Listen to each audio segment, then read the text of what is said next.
You're listening to JetNation Radio, the official podcast of JetNation.com, the largest independent fan site in the NFL. Be sure to check out our forums and talk all things Jets with thousands of other diehard Jets fans. Now, to get you up to date on all the latest Jets news, notes, and quotes, here are your hosts, Glenn Naughton and Alex Varallo.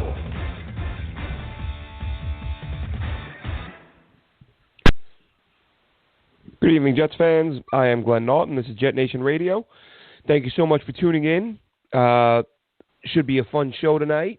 Myself and my co-host, Alex Varallo, will be doing our first mock of the offseason. We generally only do two, for those of you that have been listening to the show for a while. On the do 25 mock drafts bandwagon. But we'll cover some news items first. But Alex, how you doing? How you feeling? I'm doing good. Official Combine Day, we're getting a little bit closer, and I'm getting excited. Yeah, I'll tell you, it's the Combine is fun for the diehards, guys that surprise, guys that disappoint, and it didn't take long already. I don't know if you saw Brandon Ayuk, who we've spoken highly of and has said it to be a guy who could sneak into the first round and blah, blah, blah. And yes, we do know 40s aren't everything, but with a guy like Ayuk, he looks like a burner on film. So you kind of want to see what he does at the Combine. He ran a 4.5, which was, I thought he was going to be a low 4.4s guy. And then on the other side, the other end of the spectrum, and this is all just going on now, I'm just reading off a couple tweets. It looks like Chase Claypool, who weighed in at nearly 240. He weighed in at 236 or 238, something like that. And I saw somebody say, this is probably him looking at a move to tight end, blah, blah, blah. He ran a 4.45. Looks like Jim Nagy, the Senior Bowl exec, got him at 4.38. But either way, you're in the 4.4s at 240. Good day for him. Good day for Claypool. But before we go any further, I want to take a second to thank our sponsor, Mile Social. JetNation Radio would like to thank Mile Social. If you're running a business and you would like to reach out for help managing every aspect of your social media platforms, be it Twitter, TikTok, Facebook, whichever, Instagram, anything you like, whatever you're running for your business, Mile Social will manage it for you. So check them out at milesocial.com. That is M-I-L-E social, milesocial.com. All of your social media needs for you to help run your business. All right. So, Alex, before we get into the mock drafts, which, like I said, I do look forward to this stuff because it's not something we do a ton of, and they're a good time. They're a good time. But a few news items first, semi-news items, rumors floating around on the internet. First and foremost, Tony Pauline, who's been a guy, he's nailed a couple stories over the last year or so that other people didn't have. So it looks like he may have some legitimate sources. Now, Tony Pauline claims that the Jets are planning to make a strong push to retain Robby Anderson. If this is accurate, it definitely comes as a surprise to me because I just thought with the depth of the position in this draft at receiver, Adam Gase and his tendency to ignore Robby Anderson for weeks at a time on offense kind of made me think he wasn't welcome. But if this rumor is true, and we have to remember, sometimes these things do get planted, sometimes agents. That could be Robby Anderson's agent. You scratch my back, I'll scratch yours. Listen, publish this story, say the Jets are going to make a strong push, drive up the price a little. Pauline even says in the article, the bidding with, if other teams get involved, the bidding could go as high as $15 million a year. I'd said previously I thought the ceiling was $13-14 million. 15, hadn't heard anyone say that number. But what are your thoughts? Is this a legitimate thing in your mind, Alex, or is this a planted story with an agent to drive up a price? Is Robby Anderson somebody you would pay $15 million a year for, taking into the fact that this draft is insanely deep at wide receiver? Yeah, I do think there's a little bit of truth that the Jets want to bring back Robby Anderson. I'm not sure if they're looking to throw a $15 million contract at him. I'm just not too sure about that. I just get a little leery about his value with this team and with other teams because he's been an RFA tag the last couple of years with a second-round tender, and no one's picked up the option on him. Now we know that there was some people that were interested in during the trade deadline last year, but nothing really came to to any agreement. And basically, what other teams were asking for was not enough in the minds of Joe Douglas and the front office. They valued him a lot. The Jets seem to value him a lot greater than the other teams in the NFL do. So, I kind of feel that Robby is trying to bet on himself by testing the market and seeing what he could get. I'm just kind of hoping that this kind of works out to the Jets' favor, to where he tests the market, he realizes that he's not, a $15 million, annual per year style receiver, and maybe he'll come back to the Jets and look to do something between the 9 to 11 million range, and I think I'd be just fine with that. Yeah, I agree. I'd be all right in that range. Like I said, it's weird because having said previously that I could live with them paying 14, it's like, all right, well, is 15 that much? At what point too much? Because I know, I kind of came into the offseason thinking 11 or 12 would get it done, and I think that may have gotten it done if they approached him during the season.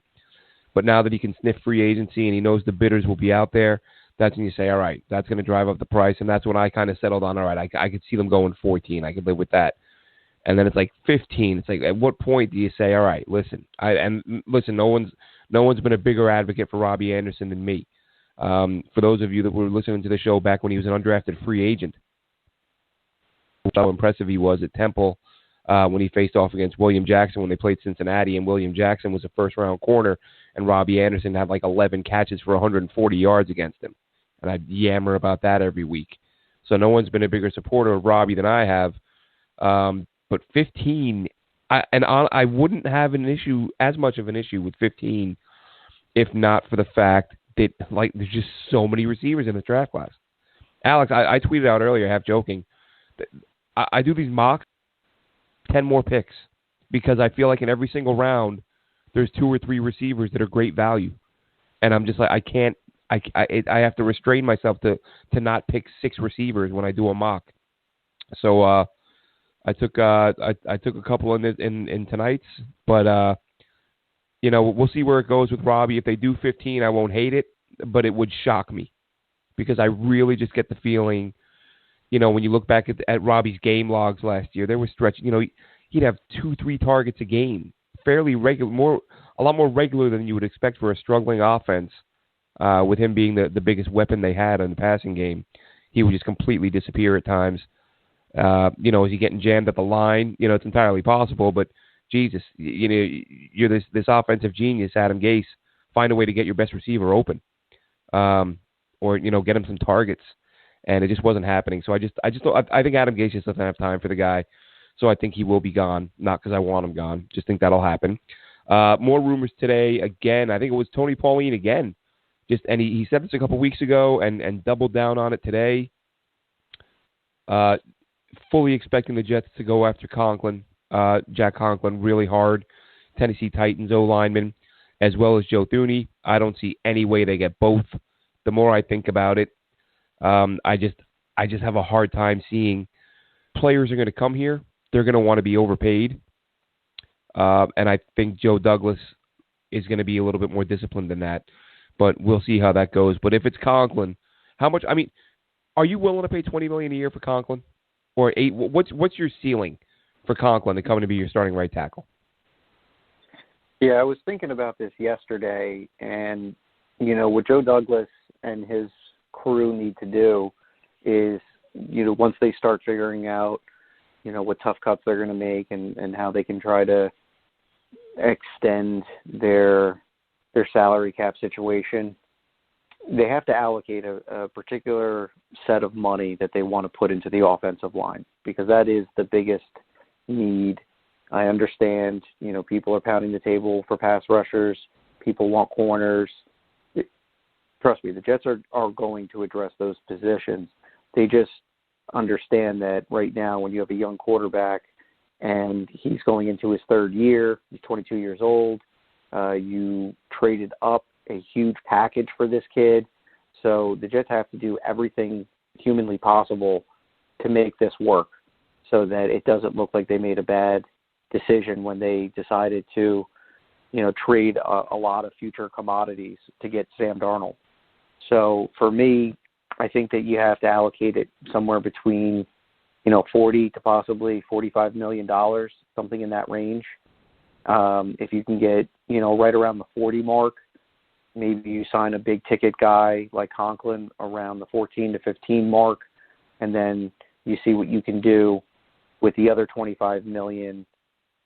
Maybe like you had suggested a while back, bringing in Alex Lewis, maybe a Graham Glasgow, who has versatility as guard and center, maybe a Connor McGovern, who has the same versatility, and then you try to figure out, we're going to spend at least $35 to $45 million on the offensive line and leave one or two maybe spots where we could look at the first or second round of the draft and possibly look for a potential long-term starter. So if they decide to shore up the tackle positions before the draft, and, maybe you find a way to get Beachum and Conklin and a Glasgow, and then you're going into the draft saying, okay, maybe we just need to look for a future center and a guard, and we're done. But, you can't not have this idea to, give out $7-8 million contracts and get a marginal offensive line and think that, we're going to coach up the offensive line here. They do need to get some premier talent on this line in one or two positions in order to protect Sam. So I wouldn't pay $20 million toward Conklin. I'd be fine at 15. Same thing goes with the Schreff. But yeah, I think $15 million would probably be the most that I would want to spend, at a premier offensive line position. Yeah, I think with Conklin, I wouldn't go 20, but I don't think 15 gets it done, and I think he's going to end up in that 17, right around 17 million, and we'll see how that plays out. But I just don't see him signing for less than that, because guys, 26-year-old, high level. I'm not saying he's an elite tackle, but he's a high level tackle, and those guys, 26-year-old tackles, don't hit the market. It doesn't happen. It's going to be like Kirk Cousins.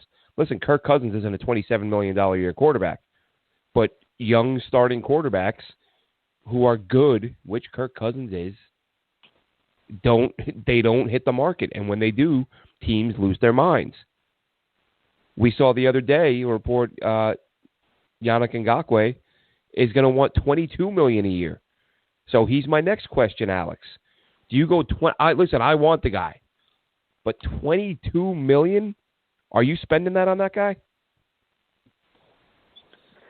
No. I know I said that I'm being a little hypocritical here, that you have to be aggressive and to do, right by this team and get them to be back into the competitive football, conversation.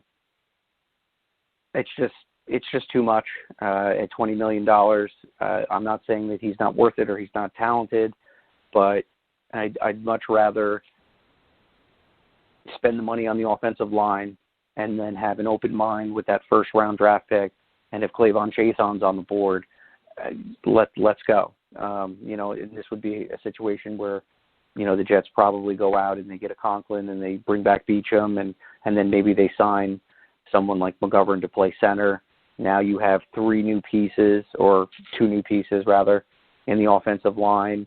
And then that gives you options on what you want to do with the guard position when you're addressing the draft, because you can find guards on day 2 that can be starters, and there's plenty of quality maulers and physical guys in the interior offensive line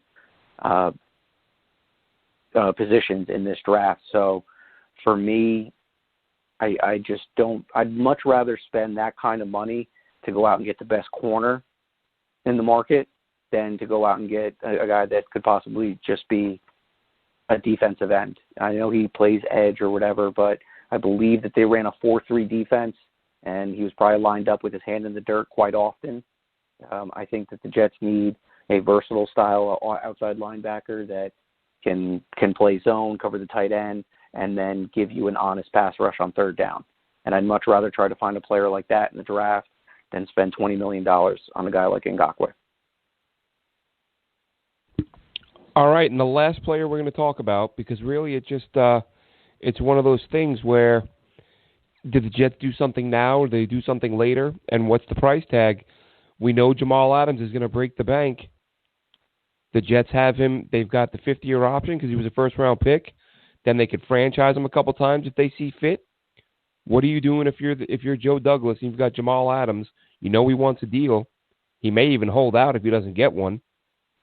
What are you doing there if you're Joe Douglas? Yeah, it's interesting. A couple things that he had said during his presser for the Combine. A story that, speaking of Tony Pauline, he had said that the Jets are looking every way possible to trade Le'Veon Bell. But if you notice the way that he had worded, the way Joe Douglas had worded his statement, is that they are not going to be initiating any calls for trades with Le'Veon Bell. So, again, that means if someone, if the phone rings, they're going to answer. So I kind of saw through that one. But that was another interesting thing that he said. But as far as the Jamal situation, it almost seems like they backed themselves into a corner with the fiasco at the trade deadline last year. Now it's all positive optics. We love Jamal. They made a nice little montage video of him on President's Day not too long ago, and they just are showing exuberance that they love everything about Jamal Adams. And he just went out and said that he wants to make Jamal Adams a Jet for life. So do you pay now or do you pay later? You know my opinion. I would rather pay later because he's under contract. There's a way that we could pick up the 5th-year option on him and prolong this long-term extension deal. Because here's the way I see it, too, is that wouldn't it be better for Jamal to play out his contract, make his guaranteed money on his rookie deal, get extended with that 5th-year option, probably make somewhere around $12 to $13 million, I'm assuming, and then get signed for the $15 million, $16 million deal and get the $75 to $80 million contract in the middle of year 5. So he's making his big bucks, year 6 through year 10 of his career. I don't know. That would maybe just be the way that I would do it if I were a professional athlete. But I understand this is, the type of sport where you have to get your money when your stock is at the highest. And I think that that's maybe what Jamal's also thinking right now, is that I'm playing the best I can play. I'm all pro. Everybody's talking about me being the best in the league, and now it's time to pay me like one. So I can see where Jamal's coming from. I'd personally like to prolong it, but if it means, a holdout and things like that, I think that would be extremely detrimental toward his appearance with the team and everything that he said about being a leader and being a team guy, and he'll do whatever it takes for the Jets, and he wants to win a Super Bowl. If you're not willing to play out your contract and be patient, because it is a process, and if your goal is to win a Super Bowl, then you shouldn't be worried about money right now. So that's kind of how I see it. But then again, I have to remember this is a business, and these guys are putting their bodies on the line, so they want to get paid. Yeah, I think, listen, with Jamal Adams, denying how good of a player he is, all-pro alternate, Pro Bowler. He's only been in the league a few years, already made a real name for himself. As far as the whole leadership thing goes, I think people's attention spans are so short. You can get away with stuff, where you're supposed to. Like me, for example, and we had this conversation before, Alex. The way he handled the situation with Joe Douglas taking phone calls, to me, that was the exact opposite of a leader. Like, you don't go on social media, rip your GM. You don't stand in front of your locker with reporters and insinuate that your GM and your coach can't be trusted just because they answered the phone and did their jobs. And that's what he did. You remember that interview. I spoke to Chris Johnson. I like him. I trust him. He's honest. He's believable. Chris Johnson tells the truth. So like kind of backhandedly saying that Joe Douglas can't be trusted. Of course, when someone suggested that, Adams acted as if it was, don't put words on my mouth. But anyone paying attention could see what he was doing. That being said, the leadership thing, to me, not so much. But he's still an amazing player. He's still an all-pro player. He's a guy who can play the run, he can play the pass, he can get to the quarterback. I said a couple of years ago they should have been using him as a rusher off the edge. That short area quickness he has, even if he doesn't have a great 40 time, if you can cover 10, 15 yards as quickly as he can, you're going to get to the quarterback. I have no doubt he would have had double-digit sacks this year if he'd stayed healthy. It's unfortunate that he didn't, but he is going to get a huge contract at some point. The thing there is I don't think Jamal Adams is going to give them the choice. I think he's going to, and I could be wrong, I'm just guessing here, but I think he's going to hold out if he doesn't get a big deal. I think he's looking at other safeties that he sees that he's better than, and they're getting huge contracts. And like you said, the two most important parts of your statement, Alex, A, is that it's a business. B, they're putting themselves on the line. So Jamal Adams can go out there, he can play a couple more seasons and risk an injury and lose out on potentially $40, $50, $60 million. I don't think he is. Yeah. I think he's going to want a brand new deal, paying him $15, $16 million a year, or I think he's going to say trade me. We'll see where it goes if that does in fact happen. But I think it has the potential to be a long, drawn-out, ugly thing. I know Joe Douglas said what he said.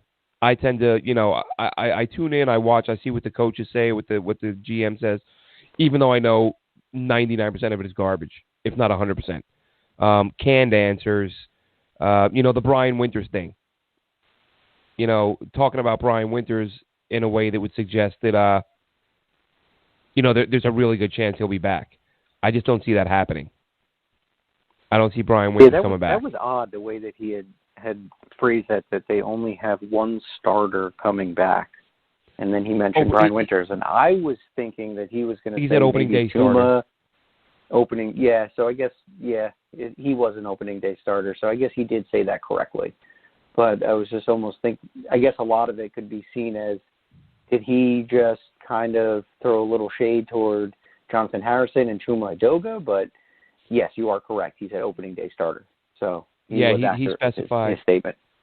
Yeah, and listen, Brian Winters, man, you got to love the guy's heart. The guy plays his ass off.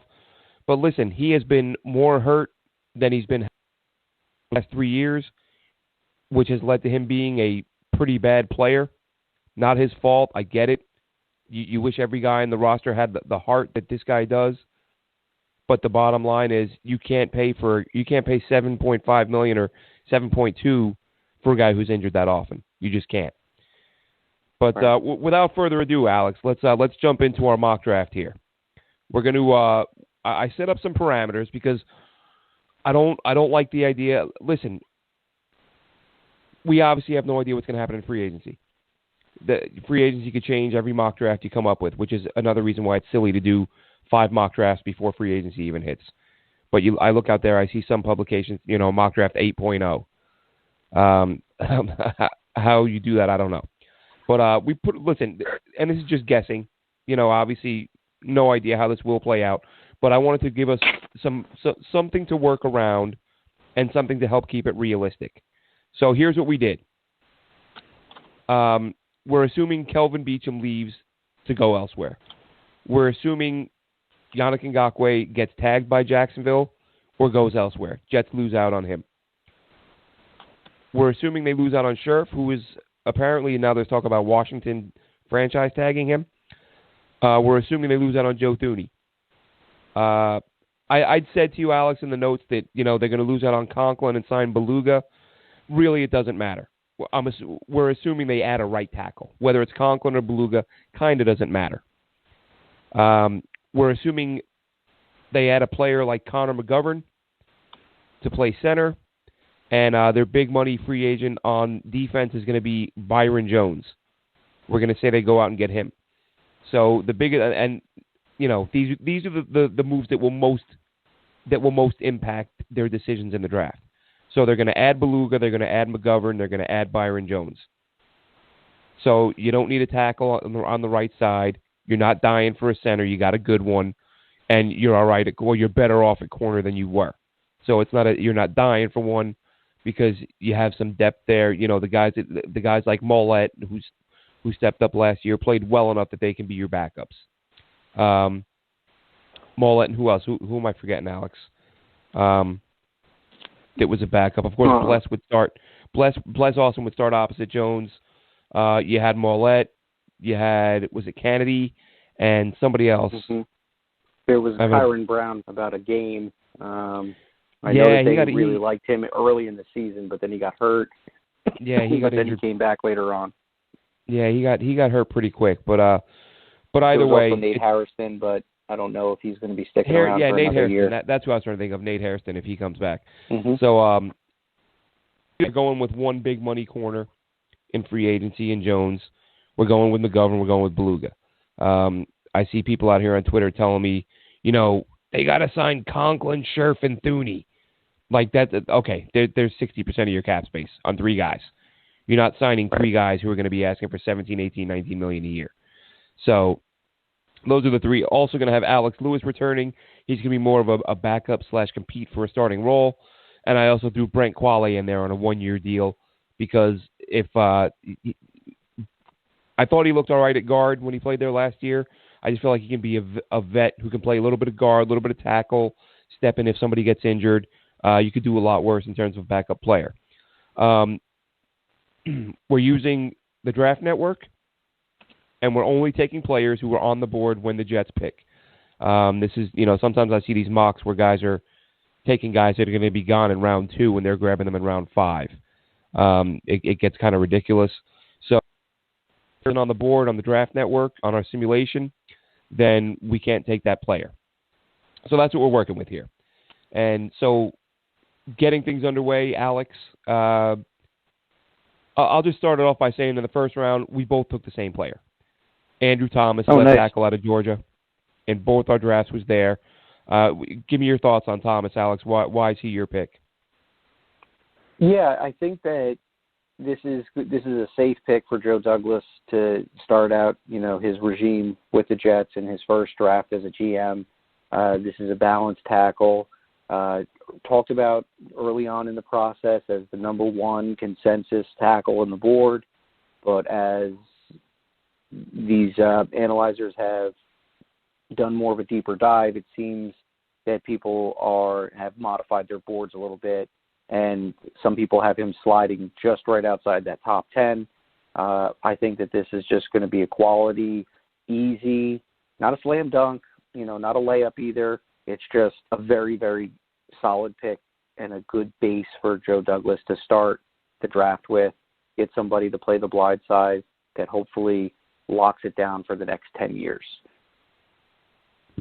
Yeah, I think it's weird. I took him. I mean, listen, I don't understand how this guy was sort of a consensus top 3, top 5 pick up until about a month ago when he started to fall on all these mocks. And I think it's a combination of things. More teams that need quarterbacks, of course, because one thing I've mentioned, and it's been mentioned by others, that you kind of had the Chargers penciled in as likely to take a tackle. Then they're parting ways with Phillip Rivers, so all of a sudden they need a quarterback. And then you have other guys that declared, Okuda, there was people unsure if he was going to declare. He declares as another guy that's going to be in the top 5, and guys start getting pushed down. And then you have Mekhi Becton, who was being talked about as a second-rounder, and all of a sudden Daniel Jeremiah comes out and pegs him as his favorite tackle in the draft, has him going 4, and everyone jumps on board with that. Now, the difference here, Jeremiah is probably as respected a guy out there as there is. Probably him and Mayock were the top 2 guys, and then Mayock goes and gets a GM job. So really, I think Jeremiah is a guy a lot of fans lean on as a former executive. We know he's got a history with Joe Douglas, so Jets fans kind of tune into him quite a bit. And all of a sudden, you see guys start to drop. All these mocks, all these prognosticators, and all of a sudden Thomas is no longer a top 10 guy, and we're seeing him go, or I should say no longer top 5, and you're seeing him last till 9, 10, 11, 12. So if he's there, I mean, listen, the bottom line, the Jets should be taking the best tackle, whoever it may be. I'm going with Thomas because he was the best tackle on the board when I did my simulation, and you're getting a guy out of a major program who's been in some big games, and, SEC face great competition on a regular basis. It's a no-brainer pick to me, and if the Jets come away from the draft with this guy as their pick at 11, I think every Jet fan should be absolutely ecstatic. And listen, Sam Darnold's blind side's protected for the next 10 years, right? That's the plan if you get a guy like that. And oddly enough, Alex, we had the same player again in round 2, but this is the only 2 times this is going to happen, folks. Huh? We're not going to sit here and go through 8-9 picks and have the same guy in every spot. But here, this was a player we've talked about a little bit on the show, linebacker, edge rusher. Alex, what was your thought process there? Yeah, Zach Bond he has the it factor. I've watched a lot of these outside linebacker and edge guys, and you start seeing tendencies of certain players, and you say, all right, this guy's probably going to end up, ceiling floor, probably going to be a defensive end. Is he a system guy? Does he belong in the 4-3? Does he belong in this? I just kind of felt like the way that Zach plays his game, he could easily be plugged into a 3-4 or 4-3. His coverage ability, I wouldn't want him going out and covering man coverage on tight ends, but dropping back into a flat and picking up somebody, just being a presence so a quarterback has to look elsewhere. I think he would hold his own like that. But as far as, getting more dogs on this lineup, I think that there's a little dog inside Bond, and definitely someone that would be solid against the run on first and second down and give you an honest pass rush on third down. Kind of like I talked about just earlier in the show. I want somebody that can be solid and be versatile at the same time, and I think that's what you get with Zach Bond from Wisconsin. Yeah, that's one of my favorite things about Bond is his versatility. Looks like he's got a high football IQ when you watch him out there. Anticipates plays well, which shows he's either got great instincts or watch a ton of film or both. But he really knows what's going on out there. He's got some versatility. I think if you wanted to use him as a little bit of a chess side, move him outside, I think he can get that done. I believe he had 9.5 sacks last year at Wisconsin, so he can get to the quarterback. He can play in a few different spots, and I've seen him mocked pretty high. I've seen him mocked and off the board by the time the Jets pick in the second round, which is the 48th pick. This particular time around, he was on the board, so I took him. And this is where we start to split now, Alex. We both took Andrew Thomas. We both took Zach Bond. With the first third rounder, the Jets' own third rounder, pick 68. You stay on the offensive line, and I went wide receiver. Alex, you go guard Damian Lewis out of LSU. Go ahead and break that down for us. Yeah, I basically I'm a huge Lloyd Cushenberry fan, and as I'm watching him, I'm looking at the right guard right next to him, and I'm like, man, these two guys are just out there, just burying bodies out there, and you can see that he plays very, very physical and mean. He's got a chip on his shoulder, it seems like, and he's looking to be one of those people that not trying to hurt people, but he also wants to make sure that his presence is felt on the field. And Damian Lewis definitely has that tenacity that you want with an interior offensive lineman. He would be very solid, on the move. He's got good feet, and, I believe what a lot of the run scheme is kind of a zone scheme, so his mobility and agility, I think he's completely fine, and he would fit right in as far as that's concerned, and he would be a plug-and-play guy, I think, day one. I think he's definitely a plug-and-play guy, and he's, listen, you can't go wrong. There's some programs that just seem to churn out quality players on a regular basis, LSU being one of them, so I don't think you can go wrong with that pick. For me, again, I went with Mims only because, as I mentioned, so much depth at receiver in this class. But you probably could wait till round 4, or that second, third round, or the fourth round, and still get a couple of good wide receivers. But I wanted one of the game breaker types, and I feel like Denzel Mims fits that description. I don't think he was asked to do a whole deep a lot. Then we saw him at the Senior Bowl, where he started to fly up draft boards. Which, listen, we use that term "fly up draft boards" as if we see anybody's goddamn draft board. I mean, come on, but the buzz from the former scouts, the rumors, the insiders, the draft nicks, people of that nature. But you could see why. I think PFF had him They said they had him ranked as like the 60-something best player in the draft, and they bumped him all the way up to 37 after that showing at the Senior Bowl. And it wasn't just PFF. There were plenty of blown away. Looks like he's going to be a guy who's going to test well. I'm anxious to see how he does at the Combine this week. But I went Denzel Mims. Give me a big receiver who can beat you deep and shows great hands and body control. And I'm taking Mims with that first third-rounder. And then with the second third-rounder, pick 79, Alex, you take your first wide receiver in Texas wide receiver Colin Johnson. Yes, I'm a big fan of Colin Johnson. I think that he's kind of one of those guys like Jalen Reagor, where if you start looking at the stats and you're only looking at that and not looking at anything else, you're probably thinking, why would you take a guy at this position? Colin is extremely unique and athletic. He's one of the bigger wide receivers in this class, but he can play inside and he can play outside.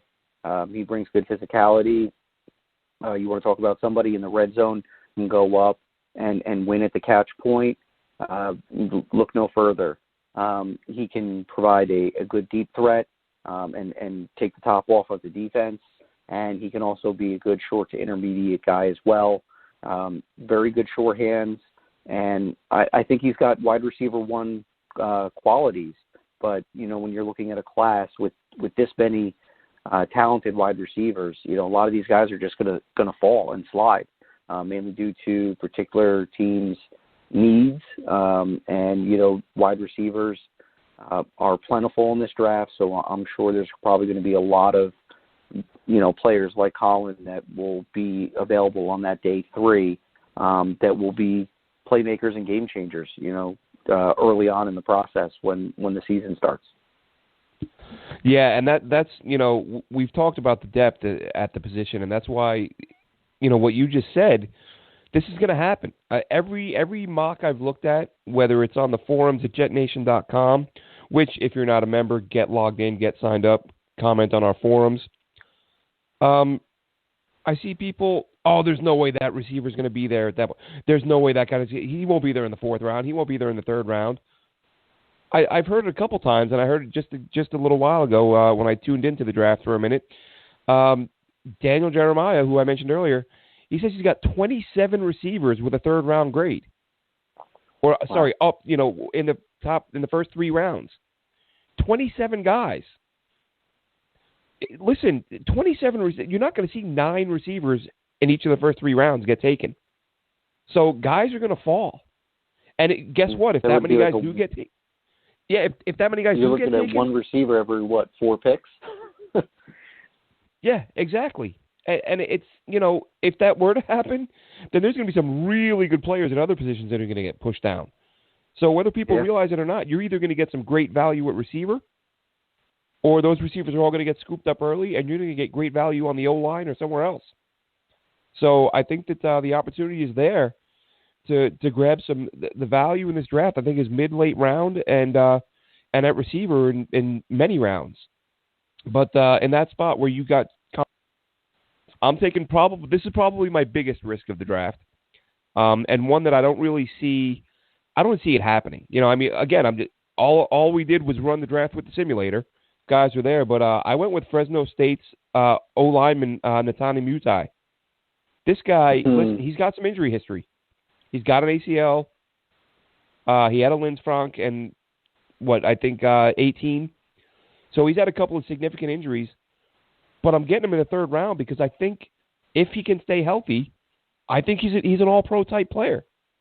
The guy, to me, looks like an absolute, I did a write-up on this. We'll post this later on JetNation.com. He's like a man among boys in the trenches. The guy's just throwing people around. And I'm just watching him thinking, you know what? I'm willing to take a risk there. I'm not taking a guy like that in the 1st round. I'm not taking him in the 2nd round. If I can get him with my 2nd, 3rd round pick, and I think that if he's healthy, he's an all-pro type player, at the very least a high-end starter for the next, however many years, I'm taking him. And as a matter of fact, I saw... Did you see what he did today? Well, I was just about to say it because I only saw it a second ago. We did these several hours ago, And I was glad, having said that he throws people around, I saw that he topped out at the combine with 33 reps of 225. 44. The dude, sorry? 44 reps. Oh, Jesus, did I read that wrong? 44 reps of 220. The guy's Number a monster. One. The guy is an absolute monster. And people are going to say, but he has an injury. Listen, sometimes you got to roll the dice. Mistaken. Didn't Gronk fall because he had a bunch of injuries in college? Like sometimes guys get a couple injuries. No, you don't waste your first round picks on those guys. But third round, especially when you got two of them, I'm taking him. And I think I got an all-pro guard. Too, and I'll just throw this little side note in here. If you were to watch Mekhi Becton's tape and you're seeing him throw edge guys with one arm and just burying people all over the place, you'd think that he was probably the strongest guy in the draft. He ends up with 23 reps today, Mekhi Becton, and Mute comes out with 44. And I'm smiling here. You can't see my face because that was my prediction last week, is that he would be the strongest guy in this draft with the most bench press reps. And I'm just kind of hoping that he stays number one, and that'll be my own little personal, win for my predictions this draft combine. Yeah, the guy's a beast, and if I can get him there, if it works out, I think he's an all-pro. If you get some injuries, look, 50% of your picks are going to bust if you're among the best GMs. If some guys are going to bust, I'd rather bust on a guy who has all-pro potential than someone who doesn't, quite frankly. So that leaves us going to round number 4, pick 110. Alex, who you got? I'm going with the Oregon left guard, Shane Lemieux. There's a little bit of a theme going on here. Tenacity, intensity, mauler. I want guys that have a lot of grit to protect Sam Darnold, and I want to win the battles in the trenches. And if you watch the way Shane plays, he may not be the smoothest guy when he's asked to move out into space, but this guy is just a bulldozer. He's just looking to, chip block a defensive lineman and then move to that second level and just bury a linebacker while his running back, trails him and runs for a first down.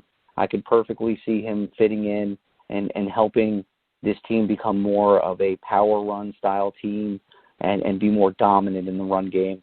And Shane Lemieux out of Oregon, if you haven't seen any tape on him, I highly advise going to watch it, because he's one of those offensive linemen where it's not going to be boring at all. You're going to have those wow factors and your eyes are going to light up a little bit. And what's really cool is I saw him working out about 2 weeks ago, and he was saying the more versatile you are, improve your versatility or make yourself more accessible, something of that nature. And what I'm getting at is that he's learning how to work under center. So he's willing to make a change and work inside as a guard or as a center if a team wants him to do so. And you got to like a guy that has versatility, something that Joe Douglas had talked about in his previous presser this week. So if you're looking for somebody that you can kind of move around in different areas, Shane Lemieux is a great guy to draft in the 4th round. I like Lemieux. I was really surprised to see Matt Miller in his first 7-round mock had Lemieux going in the 7th, because I like 3rd, 4th round player. We'll see if that changes, listen, Matt Miller's not the be-all, end-all, but the guy, one thing I like about Miller, he's one of the few guys, he's probably the first name guy that does a 7-round mock early on, which is just kind of nice to get a full list of where someone's thinking about players going. Staying on the O-line, that's the other theme here, Alex. You mentioned nastiness. If you notice, it's all about supporting and protecting Sam Darnold so far. For me, I'm going O-line. I'll talk about a little bit. Ben Bredeson out of Michigan, another guard. So I got Mutai and Bredeson back-to-back. Hopefully they win starting jobs and they would flank McGovern with Thomas on one side and then the right tackle. We talked about the free agency. But Bredeson, young guy, 21 years old, but he started for the last few years at Michigan. Ton of playing experience, great durability. plays with a little bit of a mean streak, and I think for a guy as young as he is, I think he's got room to grow and get better. I think at the very least, he's a guy. Well, I should say at the most. I think his ceiling is basically a long-term quality starter, and if I can get that in the fourth round, on the interior O-line, I'll take it. And again, with him being so young, who knows how good he can get? But I think currently he's kind of projected in that range, that fourth round area, and I would gladly take him there. And your next pick, Alex, is as we go to round 5, pick number 140. I think this is one of the more entertaining, talk about a guy who's fun to watch. I was glad when I saw you put him on your list because I thought about putting him on mine, and I didn't, but I like getting his name out there. Go ahead and tell the people who you took and tell them why. Lynn Bowden Jr. from Kentucky. You want to talk about somebody that basically is a weapon in any position at any point in time during a game, as a kick returner, as a punt returner, as a emergency quarterback, wildcat runner. He played a little bit of running back, and he also dominated as a wide receiver. I think he racked up somewhere right around like 2,800 all-purpose yards or something crazy like that. He's just one of those guys. He's all ball, loves the game, and something that Joe Douglas had talked about. He wants explosive playmakers on his team. You want to talk about getting a late-round steal and somebody that can, bring a spark to this offense and special teams. Lynn Bowden Jr. is that man, and I will pound the table for him until April on draft day. Yeah, just an exciting guy to watch. I mean, the work he did when being asked to play quarterback, asked to play running back as a return man. Just an explosive guy, really good hands. A guy that I would have no issue with. Some people look at him and think, oh, he doesn't have a true position. He's a gadget guy. You don't want a gadget guy. Listen, the gadget guys aren't a bad thing nowadays, as versatile as offenses are getting. For me, fifth round, 140. You've heard me talk about him quite a bit on the show. I'm going with Bryan Edwards. Couldn't resist that pick. Another really good option at receiver. Won't be participating in the combine. He broke his foot, but that will be healed up and he'll be ready to go by the time the season starts. So give me Bryan Edwards. Some of those the acrobatic grabs. He's got good height, 6'3", 6'4", and really good catch radius. Knows how to position himself. Knows how to block out defenders. And like I said, make some of the better catches you'll ever see. Give me Bryan Edwards in the fifth round. And that brings us to round 6, where the Jets have 2 sixths. For some reason, none of there's only a couple mock sites out there that you can simulate, and none of them have it right. That's true. I don't know why they haven't updated it, but as it stands, the Jets do not have a 7th round pick.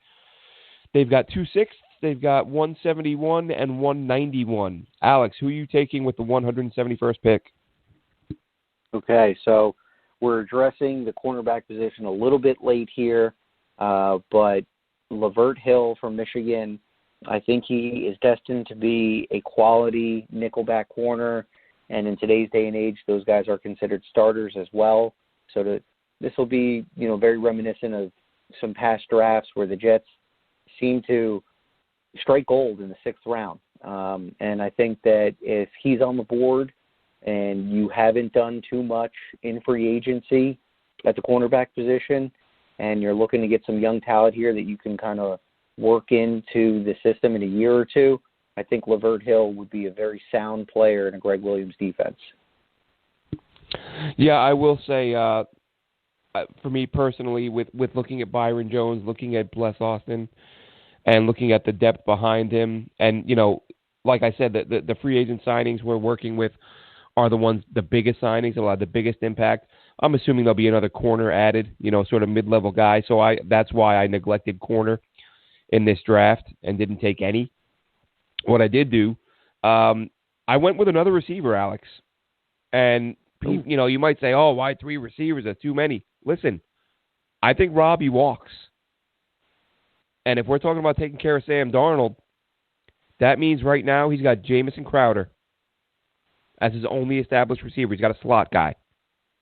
Nobody on the outside, nobody proven, and you got to figure somebody might bust, somebody might take a little longer to develop than others. So unless we see, and really I don't know what big-time receivers are out there. There really aren't in free agency. I think maybe you see them bringing a Rashad Perryman, something like that might come in. But if not, if there's not a significant receiver added in free agency, they need to draft 3, whether fans like it or not. I went with Antonio Gandy-Golden, a guy I've talked about, a guy at a Liberty, tall receiver, 6'4", 6'5". I didn't see what he checked in at the combine, but that's what I've seen him listed at. Guy, I mentioned Brian Edwards having a catch radius. Gandy-Golden even more so. At least it looks that way when you watch him on game day. Does a fantastic job of high-pointing the ball. I think I've mentioned in the past, I think that he's a guy that even, if he doesn't have a refined route tree and you need some time to come along, he's somebody you could use as a target in the back of the end zone in the red zone, so he can find a way to contribute early on while he develops. And that gives me 3 receivers to add to Crowder and Herndon and Griffin, and I like that. I feel like when the draft falls in such a way that the deepest position group is one of your biggest areas, and it's a position like receiver where you can use 4 or 5 at a time, and you've only got 1, I'm taking 3. And now that may change. Again, we'll do another mock probably, a few weeks after the first major wave of free agency. And, if they add a couple receivers or even at least 1 vet, I'll probably change this.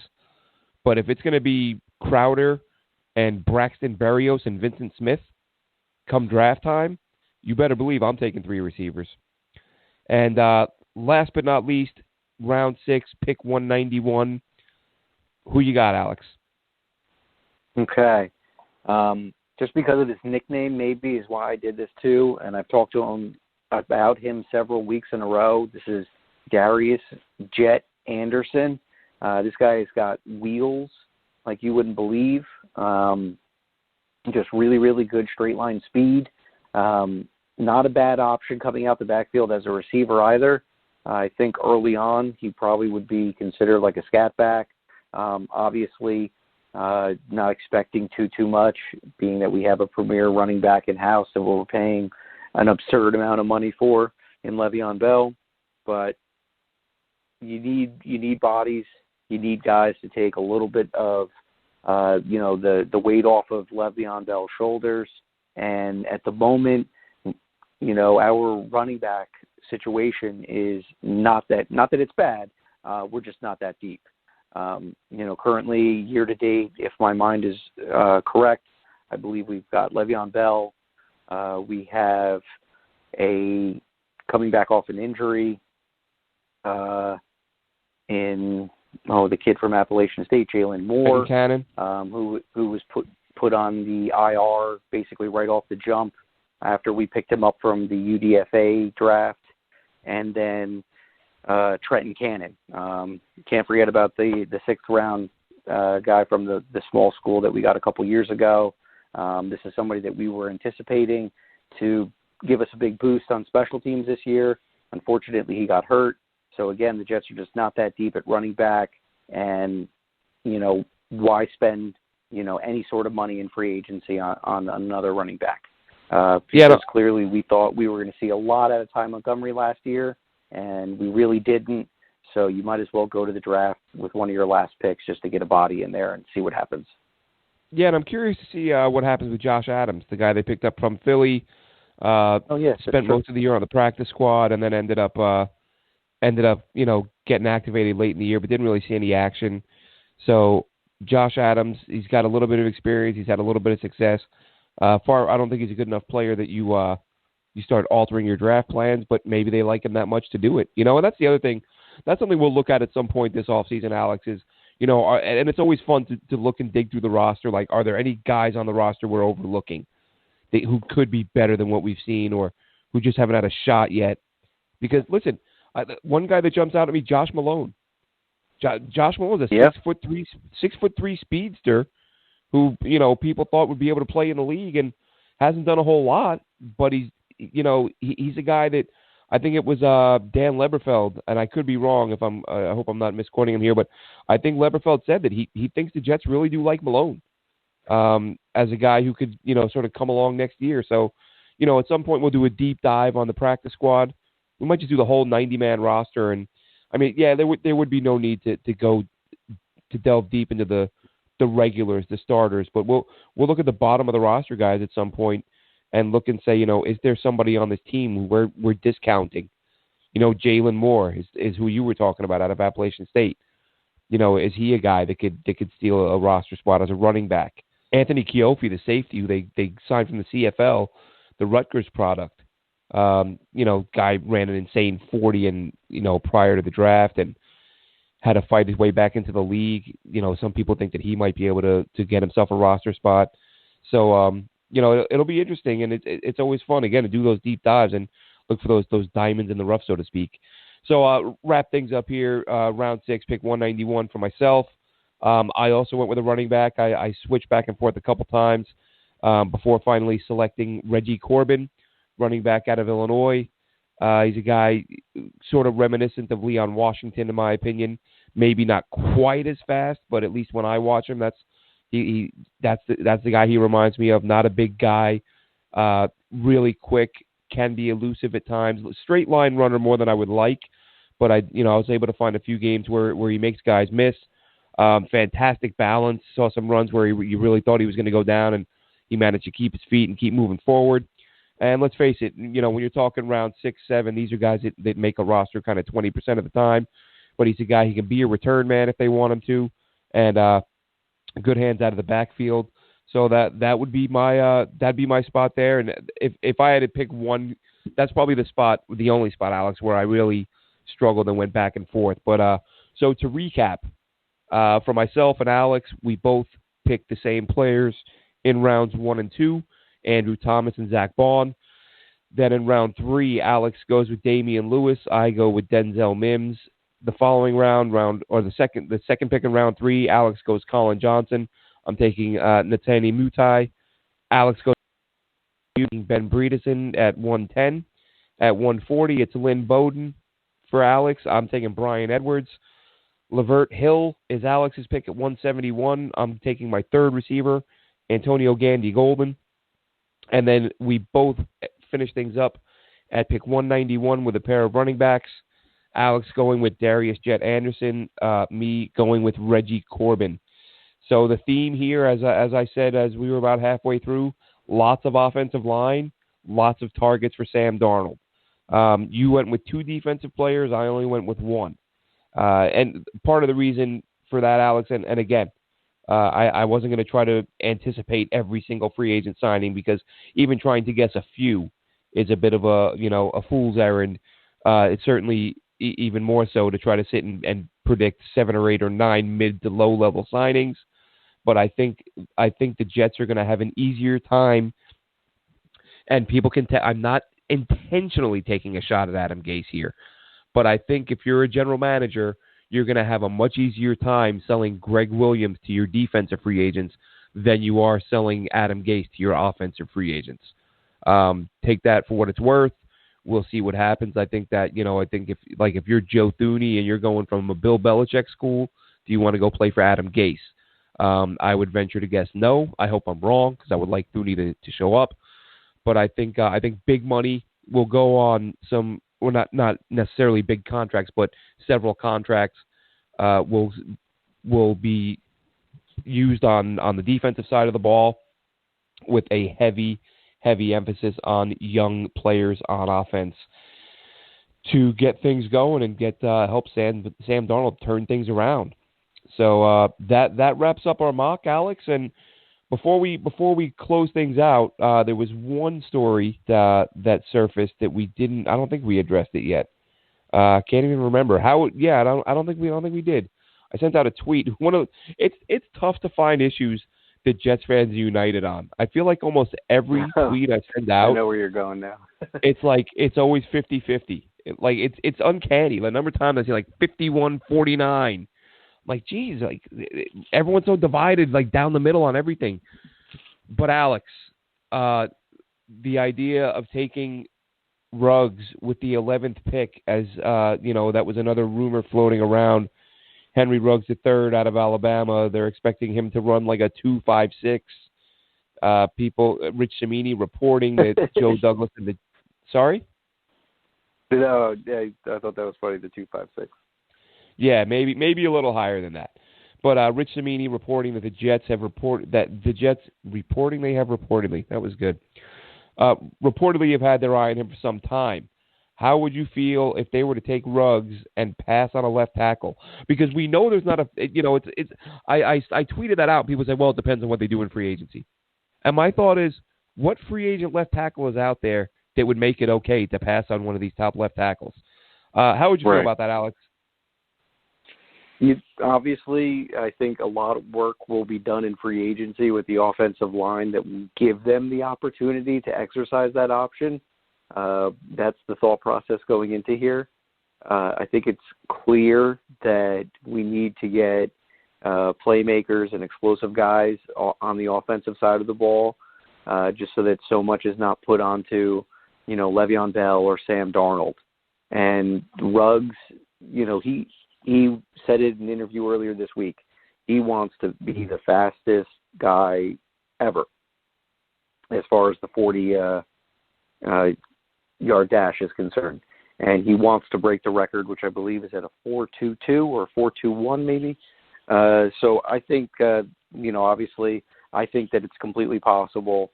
The guy's like the road runner when he's out in space, just makes people look really, really silly. There's this viral video of him, doing a 100-yard meter dash with a couple of his teammates or friends, and he's probably got a good 15 meters on everybody when he's finishing the race, which is absolutely absurd. That's like Usain Bolt kind of style running. So this guy's got all-world talent as far as speed is concerned. Predicated that they do right by the offensive line, I will be open-minded to Ruggs at 11. It will sting greatly if a player like Mekhi Becton or Jedrick Wills is on the board and we go that route. You might see some poor reactions from me on Twitter, but I don't want to be, narrow-minded with this pick here. I want to be a little bit safer with the draft, as I've mentioned, and do right by Sam and protect him at all costs. But at the same time, he could be one of the most explosive players to come into the league. Somebody with like Tyreek Hill kind of acceleration, and who wouldn't want that on your offense? Watching him just cook defensive backs, all day long when you need somebody to go out and make a big play, just get the ball in the guy's hands and just watch him do his thing. It's a beautiful thing when Ruggs is, in mid-stride making guys look bad. So I would be for it, but like you said, the table would have to be greatly set in order for this to happen for me to be, comfortable. Yeah, I can't. It's weird because I can't see a scenario where I'd be, happy to see them pass on one of these tackles. But when you're talking about a guy like Ruggs, it would also be difficult not to be excited to be adding him. But I still would definitely prefer they go with the left tackle in that spot because again, I do expect at least one of them to be available. So we'll see what happens. We have plenty of time to go, plenty of time to speculate. We will, as I said, do one more mock before the NFL draft. We will not be doing 15 more mocks before the NFL draft. And that wraps it up for us tonight. Hope you enjoyed it. Always a good time for us. We do have some pretty awesome guests coming up in the next couple of weeks to break things down for us. Not gonna give any names out at this time, but hang with us. We got some good guests who are gonna have some insight. They're at the Combine right now, and they're gonna provide some inside info for us and share their notes with us. So that'll do it for us this evening. Thanks so much for tuning in. Hope you enjoyed it. And as always, Jet Nation, have a great evening. Alex, go ahead and give out the Twitter handle, and we'll call it a night. All right, Dueling Mocks had a lot of fun tonight. Jets fans, let us know what you thought. Please interact with us on Twitter, and you can follow me at NYJetsLife24. Have a good evening, Jet Nation.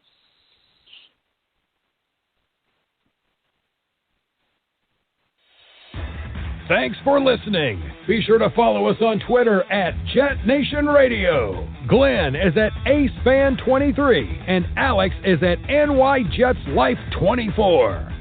Until next time, go Jets!